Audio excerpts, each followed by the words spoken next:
प्रिय विद्यार्थियों, मैं Prakash Chand Bairwa, assistant professor in ABST, government PG college Dausa.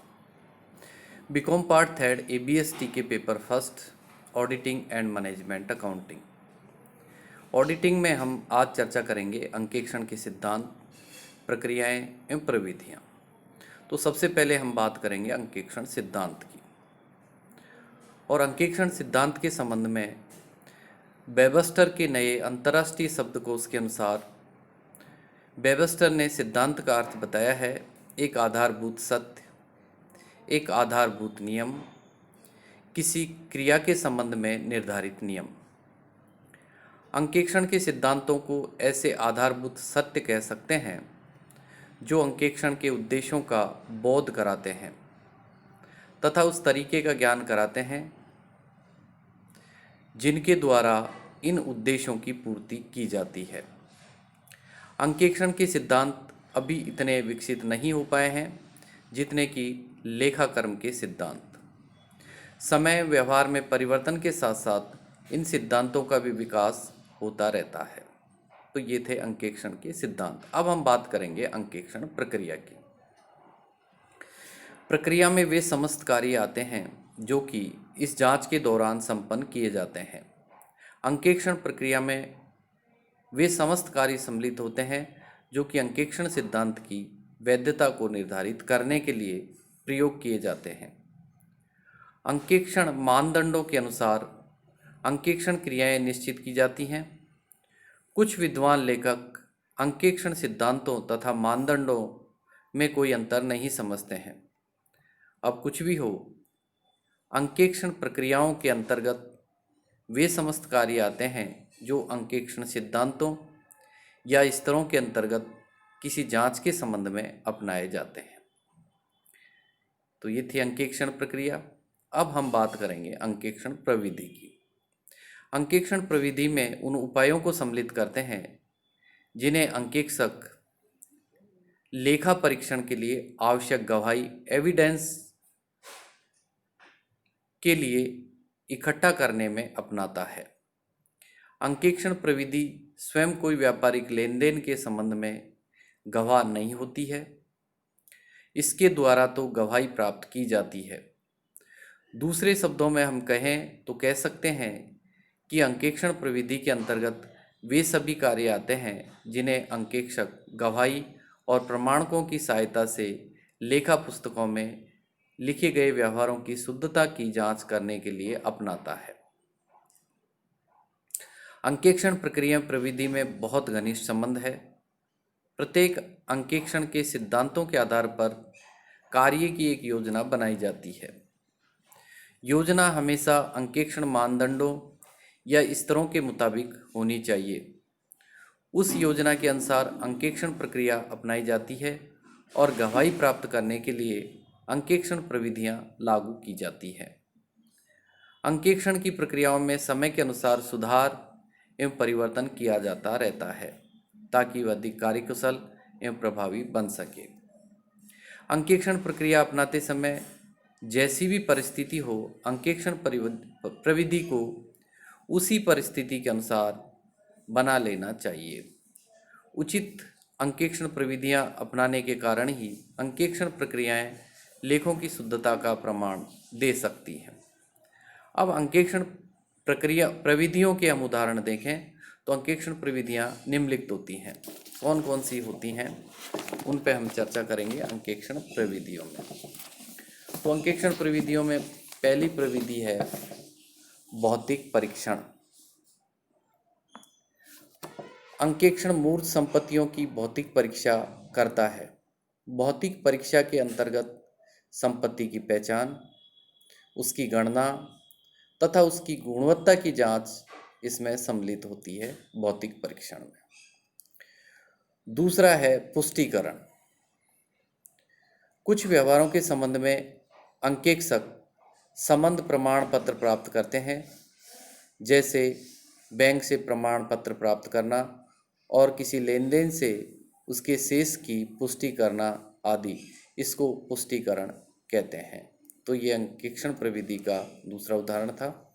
अंकेक्षण प्रविधि का तीसरा उदाहरण है पुनर्गणना। गणित संबंधी शुद्धता को जांचने के लिए एक अंकेक्षक को कई गणनाएं पुनः पुनः करनी पड़ती हैं। इसे हम पुनर्गणना प्रविधि कहते हैं। चौथा है वित्तीय विवरण पत्रों का विश्लेषण। एक अंकेक्षक लेखों की सत्यता को परखने के लिए अनुपात विश्लेषण जैसी वित्तीय विश्लेषण तकनीकों का प्रयोग करता है। इससे ये जांच की जा सकती है कि विभिन्न आंकड़ों का पारस्परिक संबंध विभिन्न वर्गों में लगभग एक सा रहा है अथवा नहीं रहा है। पांचवी प्रविधि है प्रवाह चार्ट का उपयोग।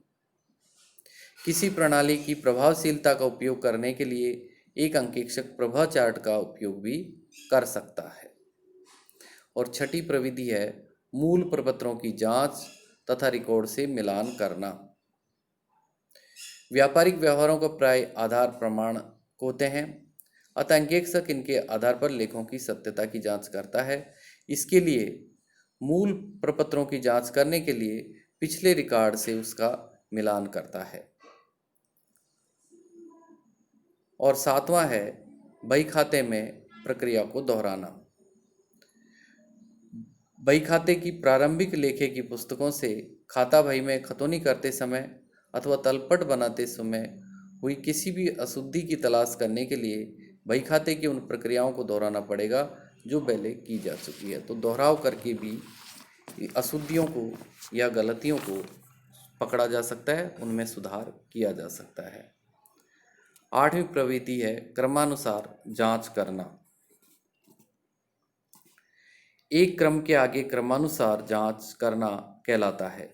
किसी खाते की जांच करने के लिए अथवा किसी मूल प्रविष्टि की पुस्तक की जांच करने के लिए अंकेक्षक इसी विधि का उपयोग करता है। और नवीं प्रविधि है पूछताछ करना। सूचना और स्पष्टीकरण मांगने के लिए प्रश्न पूछने को पूछताछ करना कहते हैं।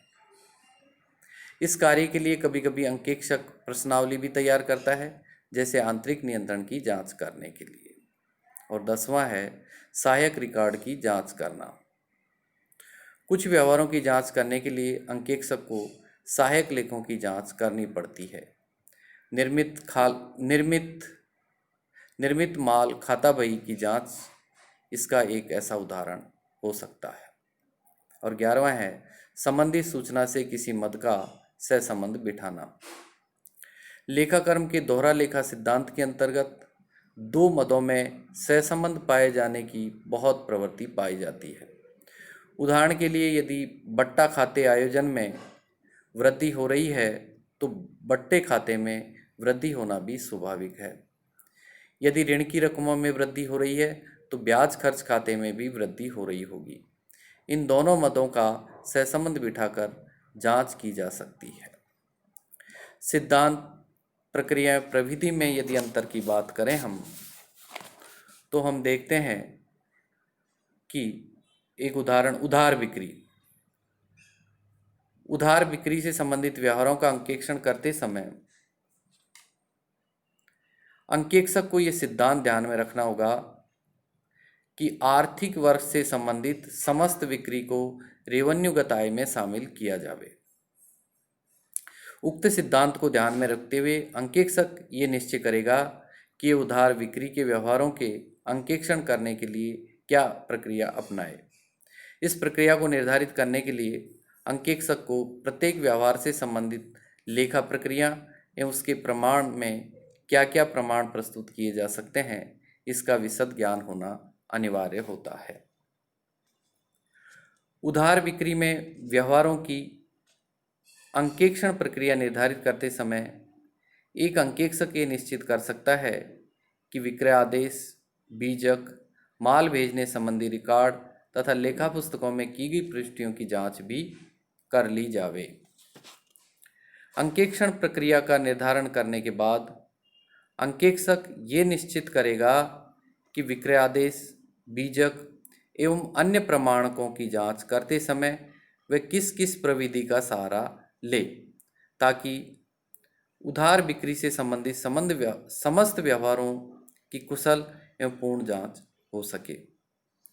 एक अंकेक्षक जिन जिन प्रविधियों का सहारा ले सकता है उनके संबंध में विक्रयादेश, बीजक एवं अन्य प्रमाणकों की जांच करते समय भी ये प्रविधियां अपनाई जाती हैं। भारत में भी अभी अंकेक्षण प्रक्रिया एवं अंकेक्षण प्रविधि में इतना अंतर नहीं किया गया है तथा अंकेक्षण प्रविधियों को भी अंकेक्षण प्रक्रिया समझा जाता है। अंकेक्षण प्रक्रिया शुरू करने से पहले हमेशा अंकेक्षक व्यापारिक लेन देन के संबंध में आंतरिक नियंत्रण प्रणाली की व्यवस्था के बारे में ज्ञान प्राप्त कर सकता है। इस प्रणाली की जांच के बाद ही अंकेक्षण प्रक्रिया अपनाई जानी चाहिए। तो ये बात की आज हमने अंकेक्षण सिद्धांत, अंकेक्षण प्रक्रिया एवं अंकेक्षण प्रविधियों की। तो आज के लिए ये इतना। धन्यवाद सभी का।